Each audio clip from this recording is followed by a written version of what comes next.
if you're listening to this, then we're going to assume that you've already watched the excellent closing episode of Series 3 of Sherlock. That's series, not season, BBC. We heard your announcer. And joining me on the podcast, as always, is the editor and runner of the podcast, Luke. Hello, Luke. Hello. And Matthew, Northern person. Matthew. Hey. Well done. So, first thoughts. Tonight's finishing episode, which closed the series. Lots of surprises, lots of twists. Luke, your kind of overall feelings of the show. I've started to have a new way of judging shows like this, actually, and I only started to do this last week. I think if I glance at the clock at any point during an hour and a half of Sherlock, it's not got my full attention. If I pick my phone up during an hour and a half of Sherlock, it's not got my full attention, and I have to confess I did both. Oh. Okay, alright, well that's interesting. Matt, your kind of first thoughts? I disagree, because I only noticed the time. We've got one of those little clocks that chimes every half hour. Well, because you're Northern. Yeah. And then that tells us when the master wants us to serve, evening meal and stuff. The bell? No, every half hour. But that was the only time that I sort of noticed what time it was, if that makes sense. And it was the same for me last week. I'm easily pleased, obviously. I didn't drift off even. It did keep my attention for that whole 90 minutes. I don't know, Luke, if you want to sort of elaborate on... I feel terrible. I just wanted to get first thoughts. I have to say, I mean, I was taken, as I always am with Sherlock. I think I'm the sort of easiest to please out of the three of us on Sherlock, because I've enjoyed all three episodes, and this one I think maybe wasn't as impactful as the last two series. Last episodes of series. I was going to use the dreaded F word there, but I quickly changed my mind. But it's still, it was well written, well acted, and Gary will now get us into some details.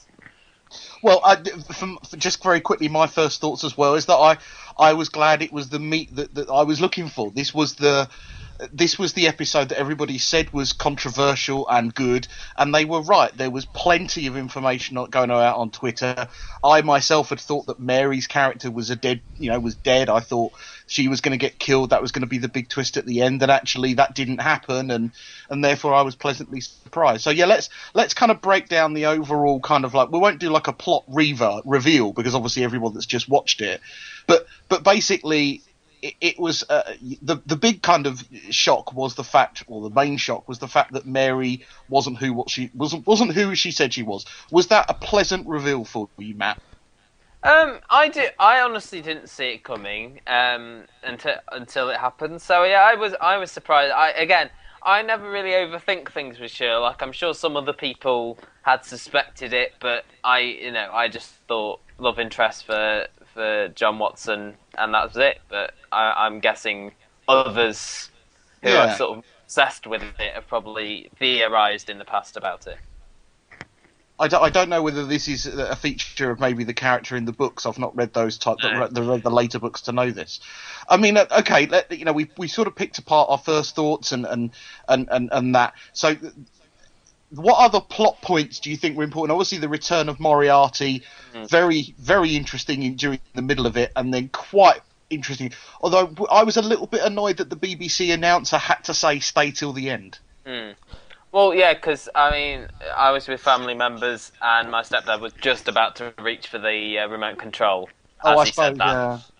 And then he said, "The death scene, Sherlock's death scene."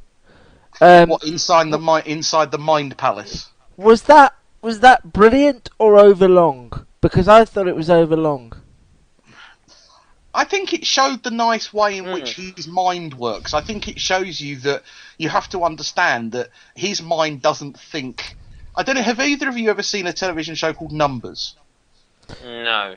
I know of it. It was an American show. It ran for about 5 or 6 series in America, and it was about a brilliant mathematician who helped his brother with FBI cases. And they used this kind of similar visualization technique that Sherlock uses. And in fact, I think it's been used in a number of shows, but I remember it more specifically from this, where whatever he's kind of thinking, they visualize with numbers and pictures. And I suppose it's the same sort of thing that they say about brilliant minds. They say that they can visualize the problems. So he was getting people in his mind to help him. You know, the touches where Mycroft was talking to him, or when Moriarty was telling him, you know, in the room. I mean, I liked it. I liked it last week, and I liked it this week. I think it's interesting, and I like the fact that, you know, he came up against a character who had similar, you know, had, you know, the similar visuals. He obviously used his intelligence sort of to manipulate rather than to sort of investigate, if that makes sense. I did like the bit right at the end where, you know, he's saying to Sherlock Holmes, "You're a hero," and he goes, "No, I'm just a high-functioning sociopath." I think it takes you back to that idea that Sherlock isn't actually a very nice person at times. That, you know, he's not supposed to be calm and nice. He is unpredictable. But it takes you into that. What else kind of annoyed you, Luke? What else kept you clock watching? Well, it sounds terrible because I'm very aware that in my position, I'm the front man of the website. I go on Twitter, I speak to all the press officers about the shows, and I'm very aware that I don't want to burn any bridges, because there's no question in my mind Sherlock is a fantastic piece of television. Are you holding it in higher esteem than you think you would with another program? No, because actually I didn't really enjoy it properly and get the buzz that everybody else got until the second series. I enjoyed the first one, I got a real buzz and excitement from the second, and the third one was highly anticipated. What I think they've done too much this series is focus too much on Sherlock's character and his the odd thing. I would agree with that, rather than the actual plots. You think they've underwritten the investigation? I will say, with hand on my heart, if I go back and watch this at some point, maybe even tomorrow, I have no idea what was going on in that final scene. And I did rewind it back and think, well, maybe I wasn't focused. No idea at all what was going on in that final scene. What do you mean by the final scene? Just clarify. The final scene in Magnuson's, with all the flicking on the face. Ironically, that's how you inducted me to go on this podcast as well. Well, it is. I was going to say, and then but I understood. I understood the context behind that. I didn't understand it in here. I didn't understand about all the whole. I had no problem misunderstanding things, but give me something at least to show me where it's going, and I didn't understand that last bit, and it makes me feel foolish that I have to say that, but I genuinely in part didn't understand. I don't think it mattered in the end. I don't know how much they need to explain things. Do you? Is your problem? The problem is the whole series they haven't explained virtually anything. No, I know for a fact that. Excuse me. There's a lot of people on Twitter and social media still very annoyed that we're end of the third series, and he hasn't actually explained how he faked his own death in series 2. That is irking a number of people. We have to admit that. I think if series 4, which was already announced by Stephen Moffat at a BAFTA screening recently, and by Benedict Cumberbatch, let it slip to you.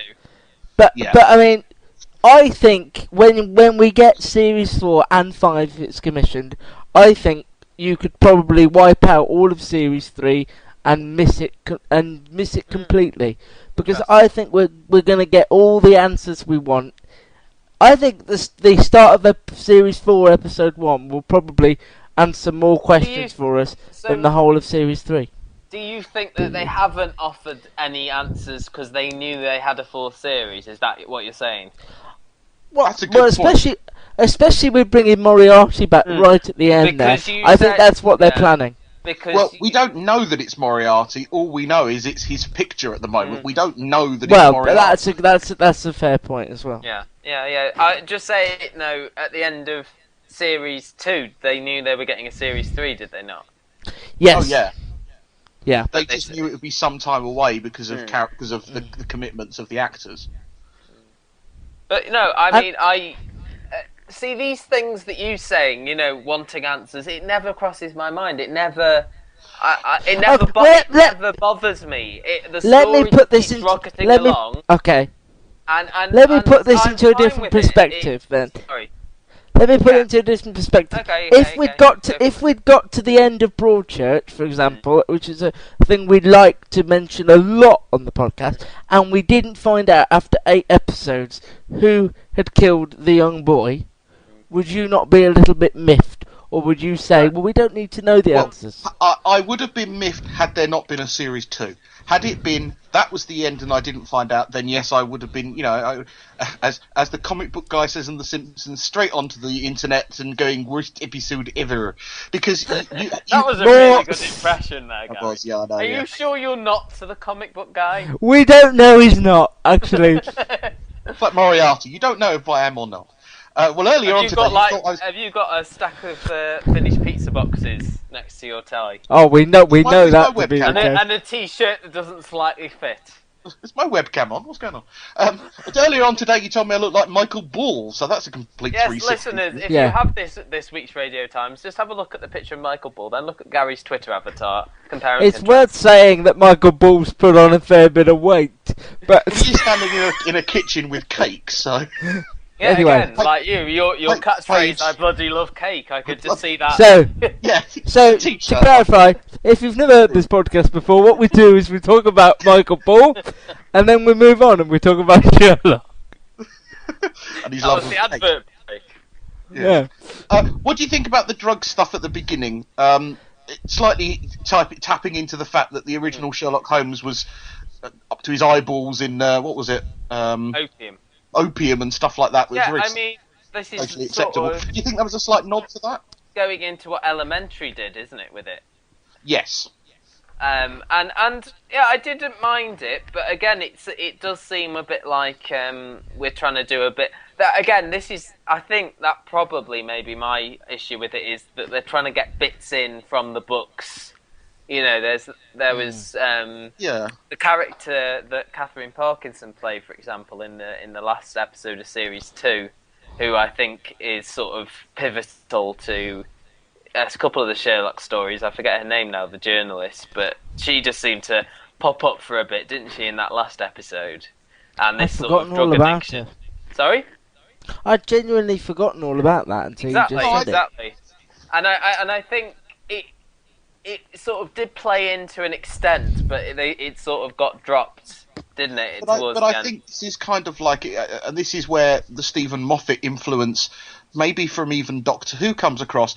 We've said that the Doctor Who's, the new one, certainly, starting with Russell T Davies and now Stephen Moffat, pay a lot of homage to their history. These are fans that have been given the chance to write these shows, and Moffat and Gatiss have said they are fans of Conan Doyle's work, so they want to pay homage to that, and maybe sometimes they do that to the detriment maybe of the plot. I don't know.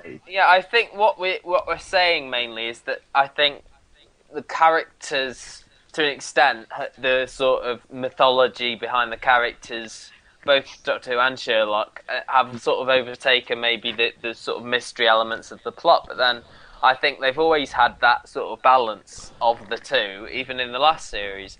And just for me, it does work as a series, and I think the people I've watched it with have felt the same. But yeah, I can understand Luke's issues with it as well. Do you feel, Luke, that sometimes you're too critical because, as you say, you are the editor and the runner, you see a lot of television. Do you think you cast a discerning eye over it, maybe because you expect that high standard? I think with Sherlock in particular, I think the fact that they've been away for so long, and to use the second one I didn't like at all, and the fact that they've been away for so long, and these are the three, when the previous three were so good, I suppose there's a tiny bit of you that goes, I was not genuinely shocked during any part of the episode. I was surprised by the whole Mary thing. That was but I wanted to be genuinely shocked at some point. I wanted to have that moment where you go, "What?" I wanted to, I wanted to be scratching my head. I had that a bit with the Mary thing. Yeah. Oh, did you? But that, I had that a little bit with the Moriarty. You did have this similar feeling at the end of Broadchurch as well, though. So do you think your expectations are more than they should be? Well, no, but that's probably true. But I don't know, because I don't know what my expectations are. So I can't say I think my expectations are too high, because I don't know quite what my expectations were. When something takes you... I think I know what you're saying. You sort of know when that feeling hits you, but you can't explain it. That's sort of what you're saying, isn't it? Exactly, and I think I wasn't drawn in as much as I wanted to. I get myself immersed in great telly. I don't matter what room I'm in.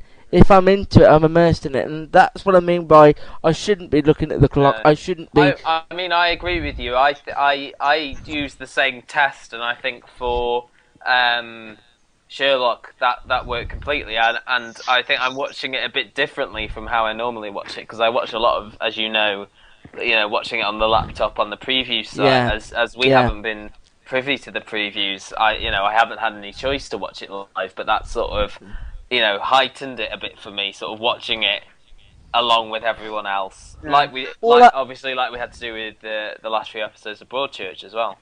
Well, that's right. I don't think we will be. Listeners can understand. Luke and Matt sometimes I get TV shows early in order for review purposes, but with Broadchurch and Sherlock, it was cut off. Well, Sherlock, you never get them, and Broadchurch was cut off a few episodes early, which is unusual. Because they wanted, now once ITV knew they had the audience, they wanted to build on that hype, and I think that's the same for Sherlock. The BBC, and we can complain that they did Sherlock too quickly, 2 Sundays and a Wednesday, it was all over in a week and a half. They knew they had an audience.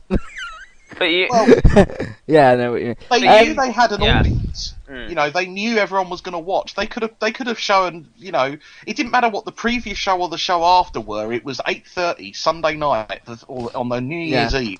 It was television again. New Year's Day, but go on. New Year's Day, sorry. Let me say one. Let me say one thing. Okay. Well, let me say Sev. I think that somebody mentioned this on Twitter. This had a Christmas setting. I would have loved to have sat down with everybody and watched this on Christmas Day. I agree. Martin Freeman was fantastic. Amanda Abingdon was fantastic. I actually found Benedict Cumberbatch a bit OTT in this. He irritated me a bit. I never know whether Gatiss in this. Yeah, I think let's talk as well about Lars Mikkelsen, who played Charles Magnuson. Oh, yeah. What do you think of him as a bad guy? Yeah, I think he's been hanging around with his brother a little bit too much. Watching because obviously he's the brother of Mads Mikkelsen, isn't he? Who plays Hannibal? Yeah, plays Hannibal. Yeah. Yeah. So I think he's been sort of watching some of his brothers. I mean, that first scene where he was licking Lindsay Duncan's face. Yeah. We've all done that. Can't say. Again, that was another initiation for me to join the. Well, it was, but I thought you passed it well. I shouldn't have had that conversation with I don't think I found him genuinely frightening or that interesting as a character. I don't think he was on screen enough for you to form a genuine opinion of him. I could have used a bit more of his manipulation. I think just that scene with him and licking the lady kind of gave you that impression. Can you not use the phrase "licking the lady"? Thank you. She was a lady, wasn't she? She was Lady Jane. Yeah, but I think the way Matt put it was much more eloquent than licking the lady. But I think that was supposed to sow the kind of like intimidation and terror he could cause. But I think I would have liked to have seen. The other thing that irked me very slightly was here's a guy that had loads of security guards around him at all times, yet not one of them. And they even showed a scene where they patted down Watson and he had the tire iron and the flick knife on him. Why the heck did they let a gun in the end? It's a little bit of a plot hole. Yeah, no, I agree. But again, it's a minor thing. But it's for me the kind of like. Did he tell them that he didn't need them because they were going to give him the information I thought that might be what it was. No, I still think if you if you spend the time having a security force who walk into places and pat people down, you wouldn't let people come into. You know, his home was this place, Appledore, was built up to be this high security place, and yet they managed to get a gun in. I would like to see a little bit of a plot line that got a gun in there without them detecting it. Maybe, I don't know, inside the laptop bag or something like that. Something that would have been a bit cleverer than just pulling it out your pocket and shooting him. I think actually Sherlock hasn't been quite as clever or as quick off the mark this series. He hasn't had the upper hand as much, and I always enjoy that. I think that could be a good plot device for the if it is Moriarty. And that, for me, the problem with the character of Magnuson was he was totally upstaged by the return of Moriarty. By the end of the episode, I'd forgotten about how bad Magnuson was. How evil, maybe whatever. I'm back on the Moriarty train. He wasn't. I mean, though, they presented him as someone who was never like a proper villain. He kept saying like he was a businessman. Yeah. He was almost like a sort of why was Sherlock so obsessed with bringing him down? In that first scene with the inquest and everything, they were sort of trying to allude to a sort of Rupert Murdoch almost, weren't they? Very much. Yeah. Yeah, I mean, the power of him, I don't know if it was something to do with the connection with the Lindsay Duncan character, whether that sort of plays into... Because that's where it all started, wasn't it? That was where he sort of started to get involved. His motivation seemed to be that he didn't... Nobody should have that much power. Nobody should have that much information to have on every single person. Well, in the end, he revealed that he was using her to get to Sherlock, to get to Mycroft. Because he wanted to get the information, or so he said.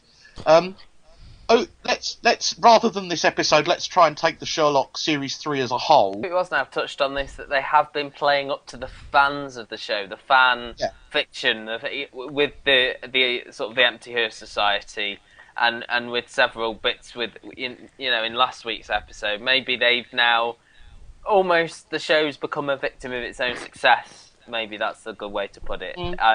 I mean, the first series obviously they didn't know that how it would be taken, and the second series sort of was it a one-off? It was still fairly new, and as you say, we've had these 2 years, and the anticipation has sort of grown and grown, and the payoff may have been not enough for some people, and as well they have played a lot on what fans have been saying, maybe on the internet, doing those theories about what happened to him. But I think that's where the whole idea of they weren't going to explain it, because I mean, there were websites dedicated to the theories around how Sherlock faked his own death. And I think it was we're not gonna follow everything people say on the internet. But do you think the frustration over the ambiguity is to do with, do they really know what they're doing? Do they really know what's going on? Is that part of... Possible. I'm not one of these people. I didn't give a great deal of thought as to how I wanted a conclusion. I wanted it explained not because I wanted to see if my theories was correct, but because I wanted to go, oh, that's clever. And because I had faith in their abilities to come up with something really strong. It does sort of make you wonder whether whatever their idea they had, there's been so many other theories that they now think, I don't know whether people will like our idea as much. Because they did say they always knew how that was going to be played out. So you wonder. To be fair, Moffat in particular, linked with Sherlock and with Doctor Who, has an awful lot of pressure he's put on himself. Let's be unfair. Tons. Pressure for the 50th anniversary, I wouldn't the want Christmas it. regeneration. This podcast is enough for me. Yeah. Let's just say peaked with Press Gang and have done with it. Well, or Jekyll. When you're writing for Dexter Fletcher, that's your high point. Can we mention Dexter Fletcher on every podcast from now on? Of course. Him and Julius Wahalia. That episode where he's half drugged and in the blown up supermarket or whatever it is in Press Gang is a horroring episode. They give you nightmares. That will. You mean Can I ask you? That's a new word I've made up between horror and harrow. Horroring. that last episode of Press Gang was fairly ambiguous because you didn't know whether he was dead or alive, Dexter Fletcher. That's right. He's been doing this ambiguity stuff for ages now, Moffat. Can I ask, because I'm not... listeners to the podcast will know I'm not a Doctor Who fan. It's just not my sort of thing. I don't... The bit where you went, are you still talking about Doctor Who when we did the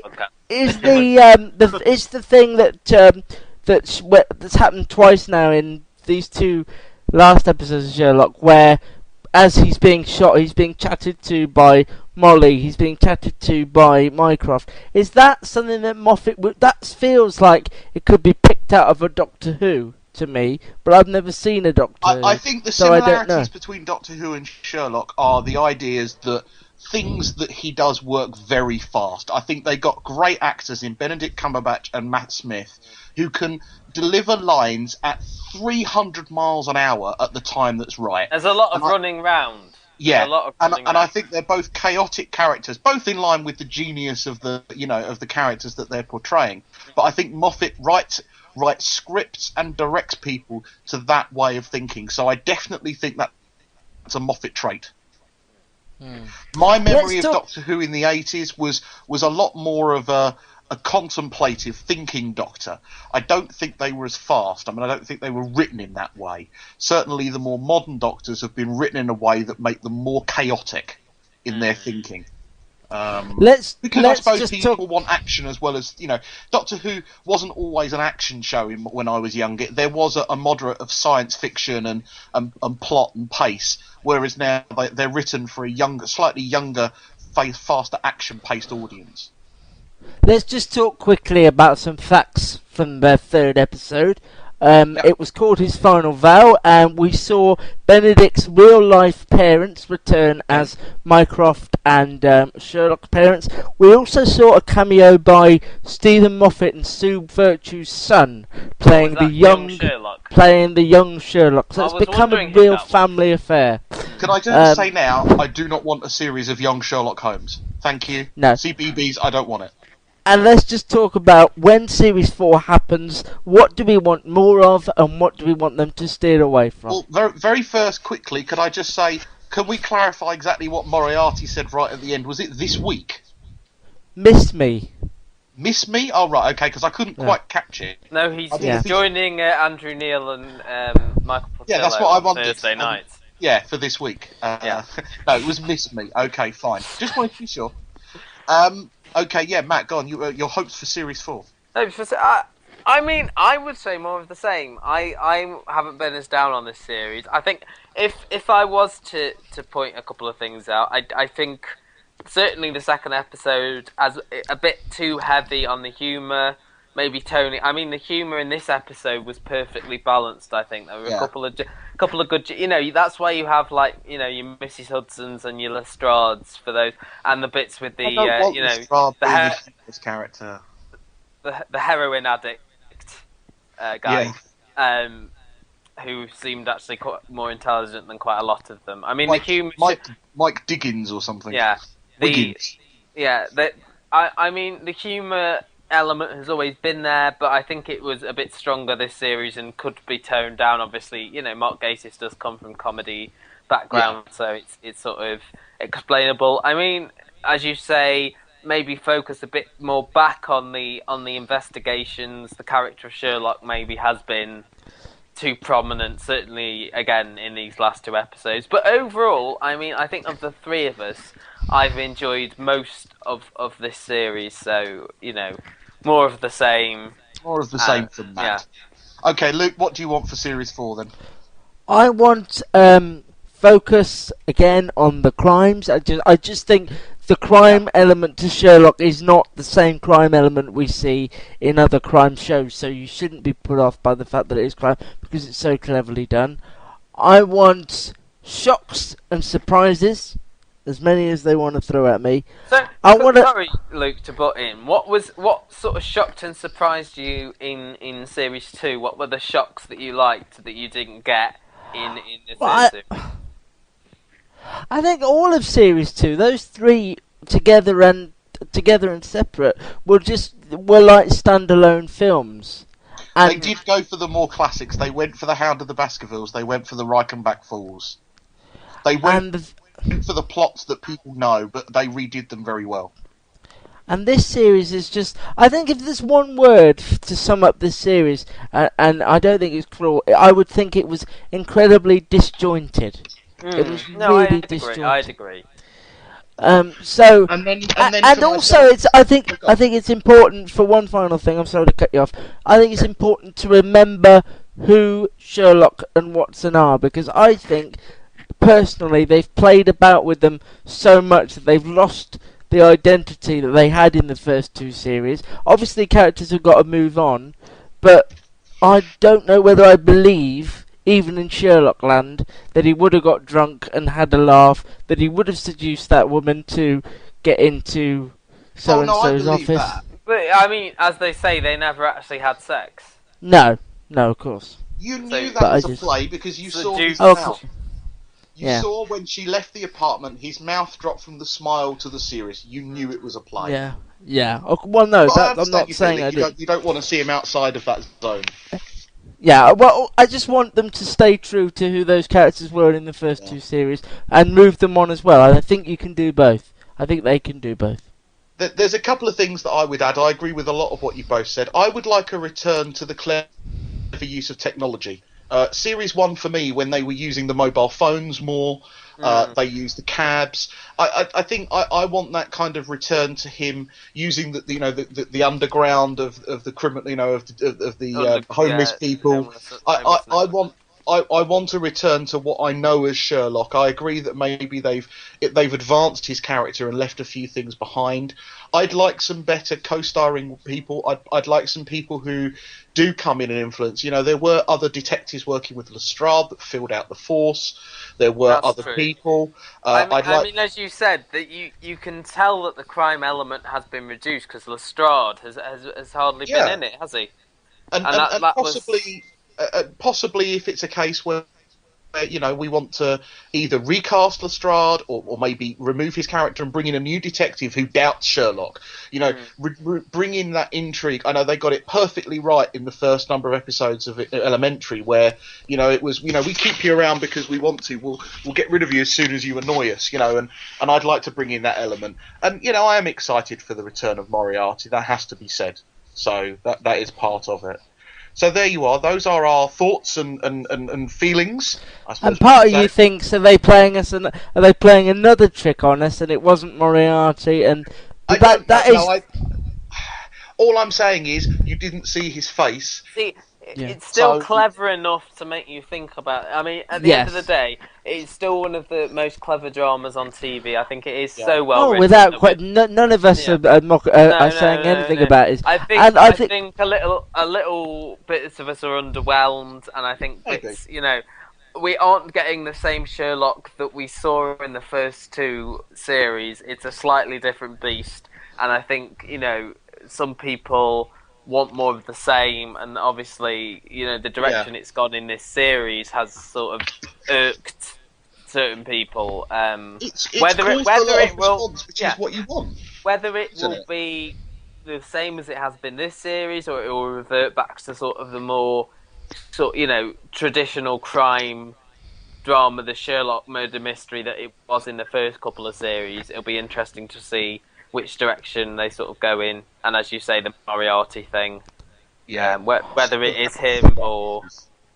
I think already Series 4, if it does definitely happen, and when it happens we don't know, I think it's already shaping up to be better, because they haven't got a ton of things to do in that first episode of Series 4. I must admit they are free from the shackles of explaining anything, which means they probably will. Because obviously, if Moriarty is returning, he will know how Sherlock faked his death because he obviously did the same. He did exactly the same faking. If that is him, so that is a good point there, Luke. I reckon the big villain is Molly Hooper. That's my. Molly Hooper's ex-boyfriend. Does sound a bit like Moriarty when you said it there. Molly Hooper, Moriarty. Exactly, you see. Yeah. And she was in on the death faking and all of that.